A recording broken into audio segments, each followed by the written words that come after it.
Mateus capítulo 28, verso 6, que diz o seguinte: Ele não está aqui, porque já ressuscitou, como havia dito. Vinde, vede o lugar onde o Senhor estava ou jazia. A história que vai nos narrar a palavra do Senhor nesta noite vai contar a história de uma pequena criança que nasceu em Belém. Um pouco depois veio para Nazaré, foi criado em Nazaré. No entanto, ele era chamado como Jesus de Nazaré, ou Nazareno. Nasceu em Belém porque tinha que fugir da opressão e daquilo que tentou tirar e parar o propósito dele, que era continuar crescendo, aprendendo e cumprir o propósito dele, que era nascer, crescer, morrer e ressuscitar ao terceiro dia. Mas o propósito que Deus havia colocado no coração desses pais e dessa criança não era um propósito qualquer, era um propósito de salvação, não só para uma pessoa, mas era para a humanidade toda. Como criança ele teve que aprender, teve que obedecer a seus pais. Como jovem, adolescente, ele também teve que aprender. Como homem teve que aprender. Sentava aos pés dos discípulos, aos pés de grandes homens, fariseus da época, saduceus, para poder aprender, e era um dos que questionávamos.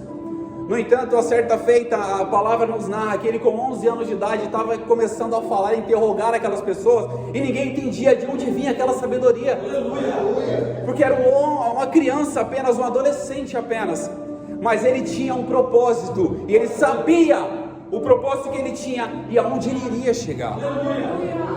Não é muito comum a gente ver algumas crianças crescerem na presença do Senhor, e isso é importante. Mas essa criança era diferenciada, porque essa criança já sabia o que ele ia passar. Como jovem, adolescente, ele já sabia. No entanto, a gente observa diante da palavra do Senhor, Isaías, no capítulo 53, que aquele homem viria, ele seria apedrejado, seria morto, as feridas dele seria por nossa culpa. O castigo que nos traz a paz estaria sobre ele, pelas suas pisaduras nós seríamos sarados. E não existe homem nenhum nessa terra que possa passar por uma dificuldade ou saber o futuro que vai acontecer e não tenha uma crise de ansiedade, uma crise depressiva, em saber que o futuro que ele tinha era a morte. Jesus sabia o que ele ia passar, ele sabia aquilo que ele iria enfrentar, mas ele sabia do propósito que ele tinha, que era salvar a minha e a sua vida da morte. Ele sabia o que ele iria fazer para poder nos livrar do pecado, da morte, do inferno. Ele veio cumprir esse propósito. Muitos tentaram parar aquilo que Jesus havia vindo fazer, mas ninguém para o propósito que Deus havia colocado no coração de Jesus para poder fazer. Ele era obediente ao Pai. No entanto, a gente sabe o texto áureo da palavra, que ele veio para morrer numa cruz. Ele obedeceu ao Pai e veio para morrer numa cruz, para que todo aquele que nele cresce não perecesse, mas tivesse a vida eterna. Ele veio para a salvação de todos e não era seletivo naquilo que ele fazia. Ele não veio salvar os judeus, só os saduceus, só os homens da lei. Ele não veio salvar. Ele veio para aqueles que eram seus, mas aqueles que eram seus não o receberam. Ele abriu o leque da salvação e veio até nós nessa noite. No entanto, Isaías começa a falar quem que deu crédito à nossa pregação e quem se manifestou o braço do Senhor. E João, no capítulo 1, nós aprendemos pela palavra que João falou que ele veio para o que era seu, mas aqueles que eram seu não o receberam. E nós estamos aqui nessa noite, nós recebemos essa graça, essa misericórdia, e esse perdão foi alcançado a nós nessa noite, e nós estamos aqui pela misericórdia e a graça do Senhor. Ele enfrentou muitas dificuldades, e ele sabia de tudo isso que ele iria passar. Isso é o mais duro. Ele sabia de tudo que ele iria passar, e mesmo assim ele enfrentou isso para poder nos dar a salvação. Ele enfrentou isso para nos dar o privilégio de poder estar aqui adorando a Ele. E mais do que adoradores, adorando em espírito e em verdade. Adorando a Ele da forma essência espiritual. Foi isso que Ele fez para nós. Nos deu essa honra, esse privilégio de poder estar aqui. A Bíblia fala que Ele foi subindo como um renovo. E o mais interessante disso tudo, que Isaías fala que Ele não tinha aparência e nem formosura, para que as pessoas o desejassem. Ou seja, quando ele veio, ele não queria ser adorado pela sua beleza, como muitas pessoas pintam um quadro de Jesus, aquele homem bonito, com cabelos compridos, com os olhos azuis. Não, ele não tinha aparência nem formosura, porque o que ele queria exalar não era a aparência dele, mas era a presença de Deus aqui na terra. Ele queria exalar a unção do Espírito Santo para nós. Ele queria trazer um renovo, transformação. Ele queria fazer com que a nossa vida fosse diferente, para que a palavra de Deus penetrasse no nosso coração e nós tivéssemos acesso ao Pai por intermédio da presença dele. Ele veio como renovo. Ele foi desprezado e rejeitado, e não fizeram dele caso algum. O homem de dores, olha só, para você ter ideia, Jesus já sabia de toda a dor que ele ia passar, mas ele não abriu mão da dor dele. Ele sabia de todo o sofrimento que ele ia passar, mas ele não abriu mão desse sofrimento. Ele sabia de toda a angústia, as lágrimas que ele ia derramar, mas ele não abriu mão desse sofrimento. E a Bíblia nos relata que ele sabia porque quando ele foi orar, falou: Senhor, se possível, passa de mim este cálice. Ele sabia o que ia acontecer com ele, mas ele lembrou de uma coisa, do propósito que ele tinha. Ele falou: Senhor, que seja feita a tua vontade e não a minha. Ele foi levado como ovelha muda ao matadouro, mas ele não abriu a sua boca. Ele foi ferido pelas nossas culpas, ele foi moído pelas nossas enfermidades, ele tomou sobre si as nossas enfermidades, ele foi ferido pelas nossas transgressões, moído por causa das nossas iniquidades. O castigo que nos traz a paz estava sobre ele, e pelas suas pisaduras até a cruz nós somos sarados. Aleluia! Glória a Deus! Mesmo sabendo de tudo isso, ele não abriu mão. Ele não abriu mão de mim e de você. Mesmo sabendo que nós havíamos vindo do fruto do pecado, onde Adão desobedeceu a Deus, comeu do fruto, e o pecado entrou por um homem, mas por um homem precisava sair. Mas não era um homem qualquer que ia sair esse pecado, porque um homem qualquer não tinha capacidade de ser um sacrifício para poder perdoar esses pecados. Mas veio um homem santo, nascido de uma virgem, nascido numa cidade pequena, que as pessoas esperavam de um rei vindo a uma cidade grande, esperava que Jesus viesse de uma cidade grande, viesse com a coroa. Não, a coroa dele foi uma coroa de espinhos, as pisaduras dele foi com a cruz nas costas. Ele não veio de cidade grande, mas ele veio com um propósito, ele veio dos céus, ele veio da glória, para cumprir o propósito nas nossas vidas.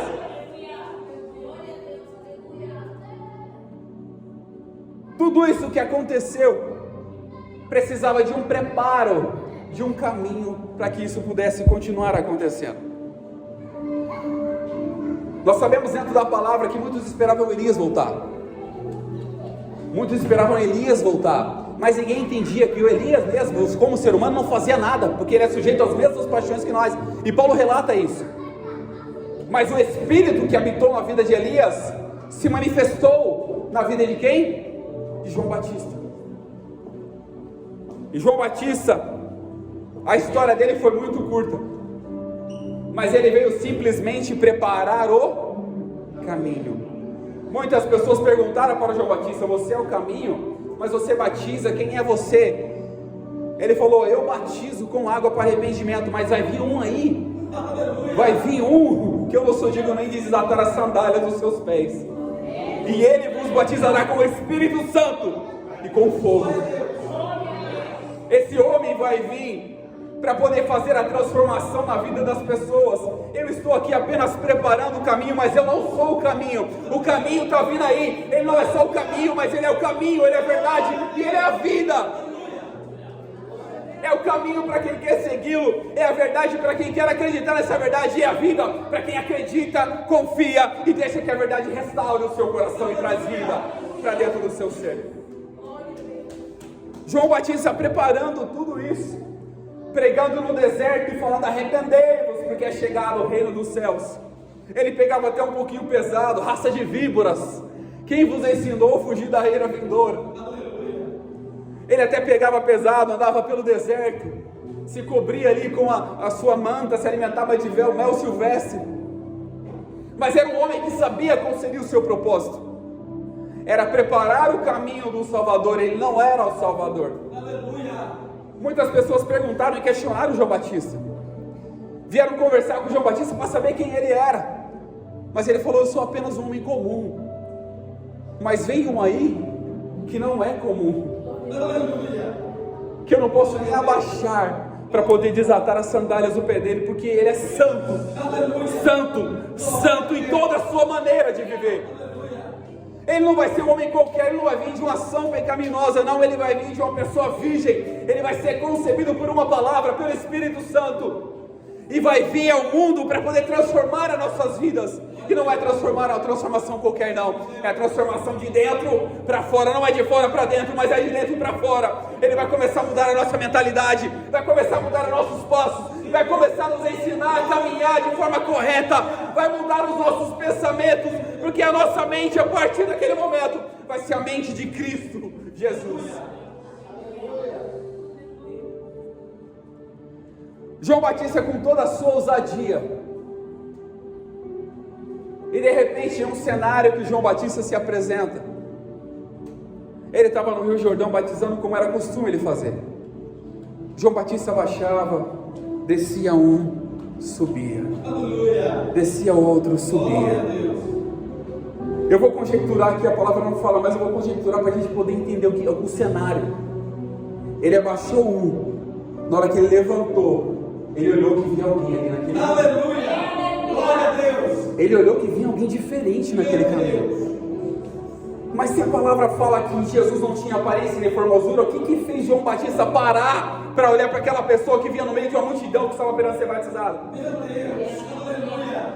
O que fez João Batista parar para poder observar, nossa, aquela pessoa que está vindo ali é um ser diferente. Glória a Deus!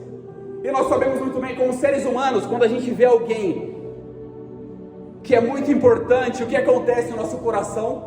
Acelera.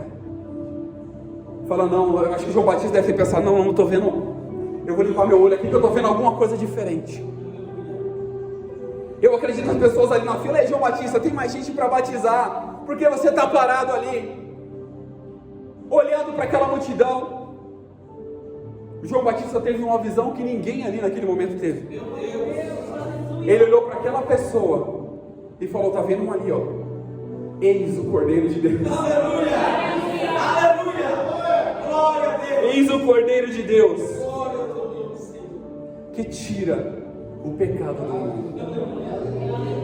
Aqui nós temos uma observação muito interessante, que João Batista fala que tira o pecado do mundo, não que tirou e ninguém vai tirar, mas que tira, está falando no presente. Jesus veio e já estava transformando vidas quando ele estava vindo ali. Jesus veio e já estava curando, já estava transformando pessoas naquele ambiente. Quando João Batista falou isso, o Cordeiro de Deus que tira o pecado do mundo, ele estava vindo diante de João Batista. Ele falou, Senhor, eu não sou digno nem de desatar as sandálias do seu pé, e você vem a mim para que eu te batize. E Jesus fala, João Batista, você precisa cumprir aquilo que você foi designado. E aqui nós entendemos outra questão, que é o propósito. João Batista tinha um propósito, era preparar o caminho. Quando Jesus chegou, João Batista, eu acredito que tremendo, com o coração acelerado e tremendo, abaixando Jesus, ele falou, não estou acreditando que eu estou batizando ele. Eu não estou acreditando que Jesus, alguém que foi prometido Messias, eu estou abaixando ele aqui agora, eu estou batizando ele, mas eu não sou digno disso. E nós olhamos talvez para nós mesmos e falamos, Senhor, eu não sou digno de fazer isso, eu não sou digno de fazer essa obra, eu não sou digno de trazer essa palavra, eu não sou digno de louvar ao Senhor, mas Ele está falando que você faz isso pela misericórdia e pela graça de Jesus. Não é por mérito nenhum. João Batista não tinha mérito nenhum para baixar Jesus ali naquele momento, mas ele estava fazendo porque Jesus queria que ele cumprisse o propósito que ele foi designado. E após batizar Jesus, o que acontece? O céu se abre. Quando o céu se abre, desce o Espírito em formato de pomba. Jesus estava cumprindo mais uma promessa. A palavra estava cumprindo mais uma promessa. O Espírito Santo desce em formato de pomba e pousa sobre a cabeça dele. Nenhuma pessoa antes tinha batizado, tinha descido pomba, mas quando Jesus é baixado e sobe, o Espírito Santo desce. Aí João Batista olhou e falou, misericórdia, eu batizei o mestre dos mestres. E nós sabemos muito bem a responsabilidade quando no início da gravidez de Maria, quando ela chegou, depois que Jesus nasceu, foi apresentar diante de um homem chamado Simeão. Quando chegou com aquela criança, Simeão olhou e falou: não estou acreditando que é ele. Eu não estou acreditando. O Senhor pode despedir o seu servo em paz, porque os meus olhos já estão vendo a salvação da humanidade. Todas as pessoas que se aproximaram de Jesus tinham algo para alcançar. E nesta noite não é diferente nas nossas vidas. Nós nos aproximamos de Jesus porque nós temos algo para alcançar.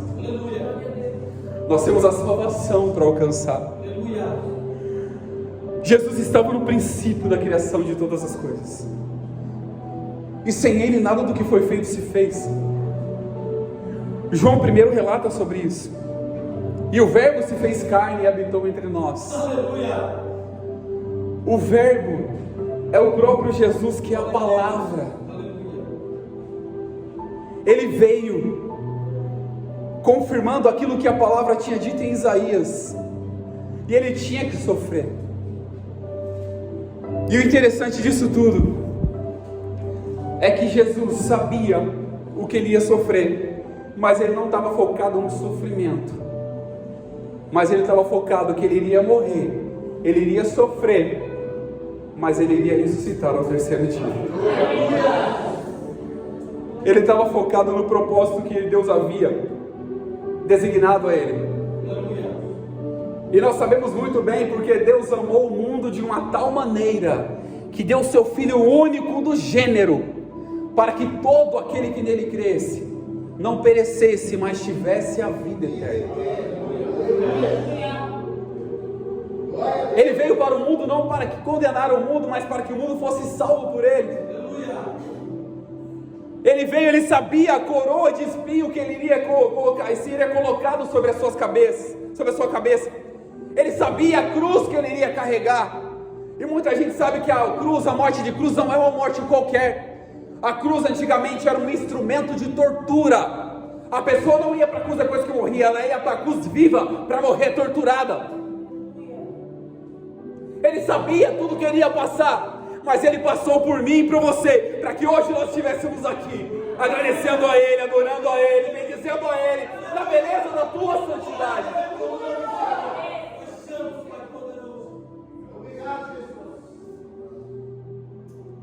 E aqui nós entramos em Mateus 27.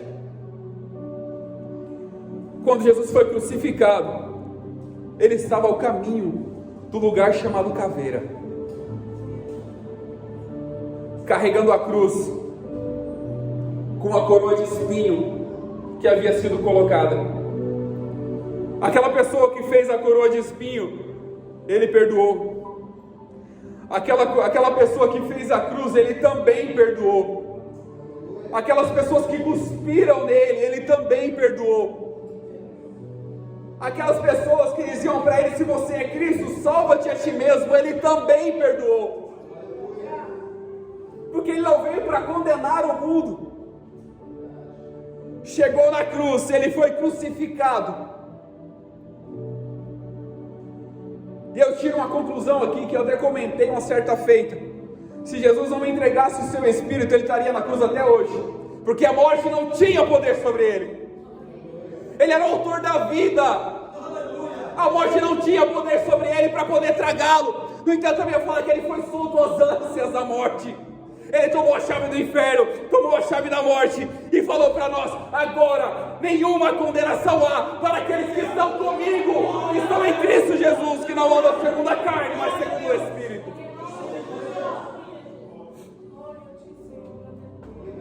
Quando ele morreu, na sua morte, ao entregar o seu Espírito, a terra estremeceu. Mateus capítulo 27 e o verso 50 em diante. E Jesus, chamando outra vez com grande voz, rendeu o Espírito, e eis que o véu do templo se rasgou de alto a baixo, e tremeu a terra, e fenderam-se as pedras. E aqui vai uma observação: e abriram-se os sepulcros, e muitos corpos de santos que dormiam foram ressuscitados.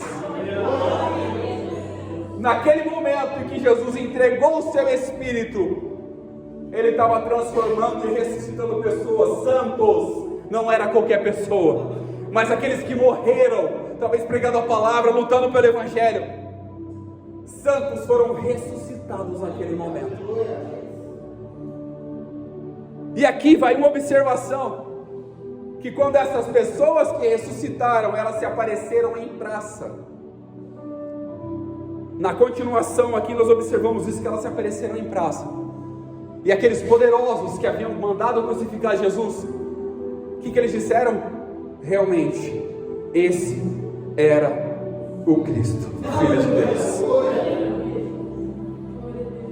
Mas Jesus não veio condenar também eles. Jesus na cruz perdoou. Pai, perdoa eles, porque eles não sabem o que estão fazendo.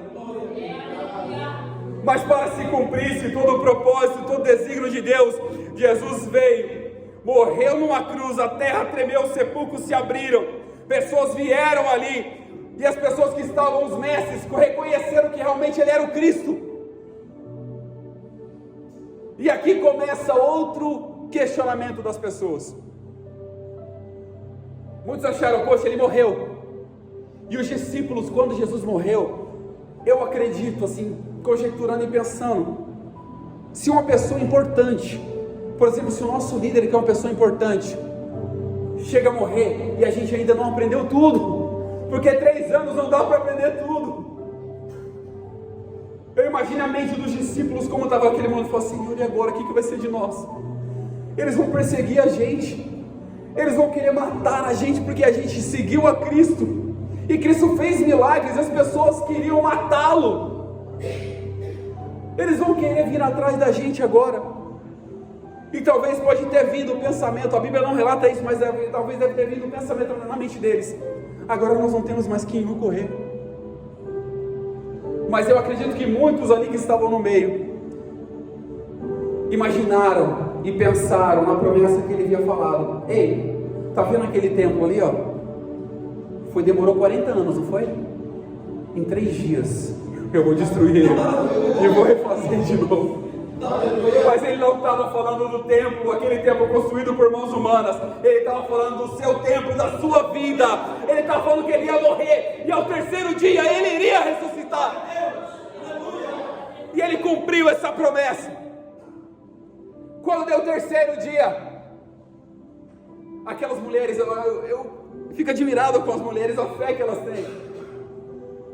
Quem foi as primeiras pessoas que foram para o sepulcro? Maria Madalena e Marta. Se não me falha a memória, Maria Madalena e Maria, mãe de Tiago. Desculpa, eu acabei confundindo aqui. Elas foram ao sepulcro. Os homens estavam todos reunidos lá, talvez pensando: o que vai ser de nós agora? As mulheres se lembrando da promessa que Jesus havia feito. Por isso que é importante o papel das mulheres, e tanto na vida dos homens aqui dessa terra. Porque as mulheres têm fé para ver coisas que os homens são racionais demais. As mulheres têm a fé a acreditar naquilo que os homens às vezes não vamos calcular direitinho. Vamos esperar para ver se ele vem. Não, as mulheres foram ao encontro dele. Elas foram para ver se realmente Jesus ia ressuscitar. E quando chegaram lá, a Bíblia nos relata que antes delas chegarem, houve um terremoto. O 2º terremoto, segundo Mateus. Houve um 2º terremoto. Mas não foi um terremoto qualquer. Foi um terremoto de que veio alguém para poder abrir a tampa do sepulcro, sentar-se sobre ela e ficar de guarda até que as mulheres chegassem para poder falar para elas: ei, ele não está mais aqui. E entra no versículo que nós vemos agora: ele não está mais aqui, porque ele já ressuscitou ao 3º dia, como ele prometeu.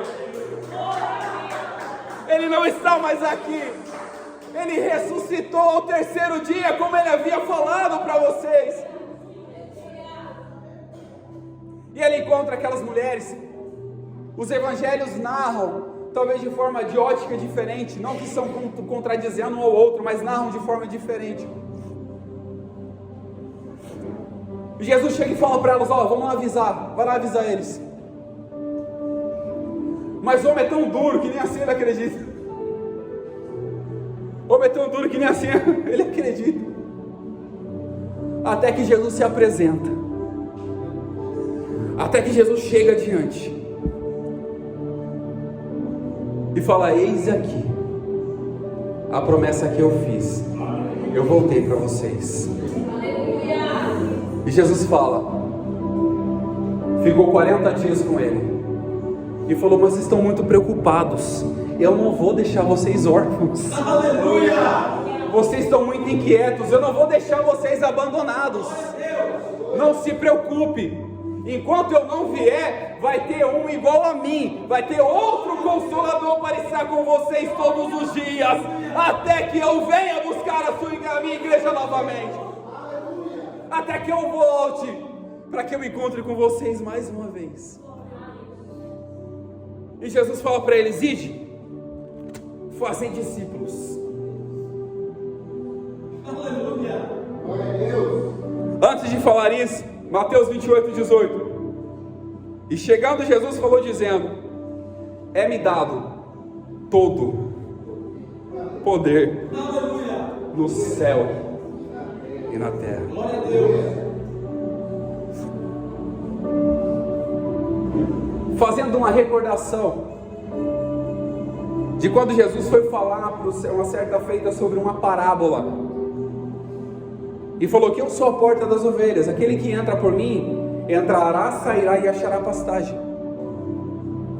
E ele falou: aquele que não entra pela porta, mas entra por outro lugar, é ladrão e salteador. E Jesus reafirma uma coisa muito interessante, falou: aqueles que vieram antes de mim, estes são ladrões e salteadores, mas eu não. Eu vim para que vocês tenham vida e a tenham em abundância. Jesus fala: é-me dado todo. Olha só para vocês terem ideia o que Jesus fala aqui: é-me dado todo, não é a metade, não é um terço, é todo o poder nos céus e na terra. E quando foi dado todo o poder para Jesus, Paulo, escrevendo aos Filipenses, ele fala que ele absteve da sua glória, assentou-se juntamente com os homens, esteve diante dos homens, se humilhou até a morte, e uma morte de cruz. Por isso que Deus o exaltou soberanamente, e lhe deu um nome que é sobre todo nome, para que todo joelho se dobre nos céus, na terra e debaixo da terra, e toda língua confesse que Jesus Cristo é o Senhor. É para a glória de Deus Pai. E quando foi dado todo o poder para Jesus, ele deu uma missão para os discípulos. E Jesus não tinha só 12 discípulos, e nós sabemos muito bem disso. Ele tinha diversos outros discípulos que as pessoas queriam aprender. Aqueles que aproximavam querendo aprender, Jesus dava como discípulos. E nós temos explicação clara disso quando Jesus começou a falar que realmente a carne dele era comida, o sangue dele era bebido. As pessoas que estavam ao redor ali falando: realmente esse discurso para nós é muito duro, porque eles queriam só as bênçãos, mas não queriam participar do sacrifício de Jesus. Eles queriam só aquilo que ele podia, os milagres que ele podia fazer, mas ele não queria participar do corpo e do sangue de Jesus. E eles falaram entre si: duro para nós é esse discurso. E muitos o abandonaram. E Jesus olhou para Pedro e falou: ei Pedro, por que você não vai também? Aleluia! E Pedro responde para Jesus e fala: Senhor, a quem irei eu? Para onde eu vou? Aleluia! Eu não tenho nem onde ir, porque eu sei que só o Senhor, só o Senhor tem a palavra de vida. Mais do que isso, tem a palavra de vida e eterna ainda.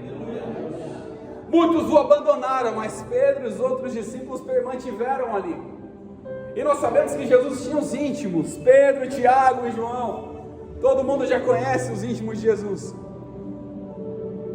mas porque eles eram os íntimos, porque eles eram aquelas pessoas que mais tinham amor no coração. Não eram pessoas perfeitas, porque Jesus não escolheu perfeitos.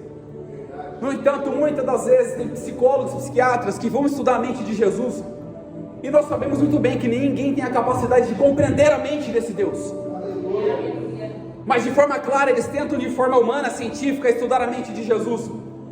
E Jesus foi o homem que escolheu aqueles que estavam à esquerda da sociedade, que estavam abandonados, realmente às margens, porque quando ele chamou Pedro e André, eles estavam pescando, eles estavam à margem. Jesus chamou: ei, vem me segue. O que eles fizeram? Abandonaram tudo. Abandonaram tudo para poder seguir Jesus. E Jesus escolheu estes. Jesus escolheu pessoas que não eram perfeitas.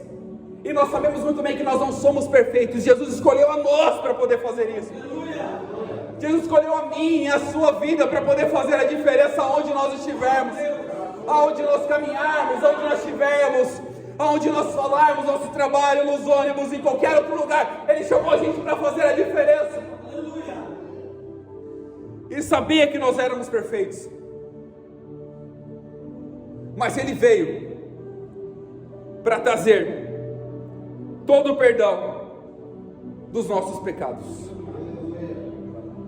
Ele veio nos remir, nos redimir, e não deixar que ninguém nos condene mais pelo nosso pecado, e não deixar que ninguém nos condene mais pelo nosso passado, porque Ele já lançou no mar do esquecimento. Porque agora Ele está fazendo, não renovando a nossa vida, mas Ele está fazendo coisas novas na nossa vida.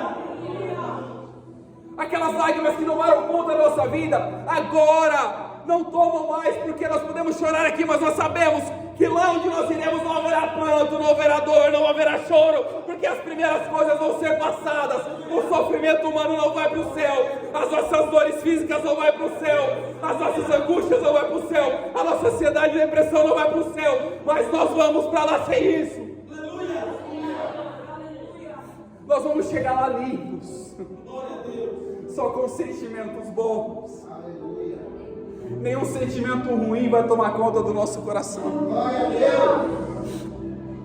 Nenhuma dor vai parar-nos quando chegarmos lá. Mas para isso nós sabemos que há dificuldades. Nós enfrentamos altos e baixos. E o próprio Jesus falou isso, que no mundo nós teremos aflições. Mas Ele falou também outra coisa: tende bom ânimo, porque as aflições que vocês estão passando, eu também passei, eu venci. As dores que vocês estão enfrentando, eu também enfrentei, e eu passei, eu venci. E nós somos mais do que vencedores naquele que nos chamou. E Jesus fala para os discípulos: essas obras que vocês estão vendo que eu faço, vocês não farão elas. E talvez os discípulos até desanimados: mas como assim a gente não vai fazer elas? Porque vocês vão fazer maiores ainda. Glória a Deus. Vocês vão fazer maiores ainda. Eu vou repetir: nós iremos fazer obras maiores ainda. Porque nós somos chamados para isso, para fazer a diferença em ambientes onde as pessoas esquecem uma das outras. Eu tive uma experiência não muito legal. No meu trabalho eu tive que visitar uma pessoa que estava no presídio. E você falar com aquela pessoa entre as grades, trancado por chaves, não é uma coisa fácil. Assim era o pecado nas nossas vidas. Ele havia trancado a gente nesse pecado, trancou a chave, trancou as fechaduras ali e guardou a chave. Mas quando Jesus veio, Ele falou: ei, agora o controle é meu, eu vou abrir essas grades, agora eles são livres, porque foi para a liberdade que eu libertei eles, e eles não vão se prender mais no jogo de escravidão novamente.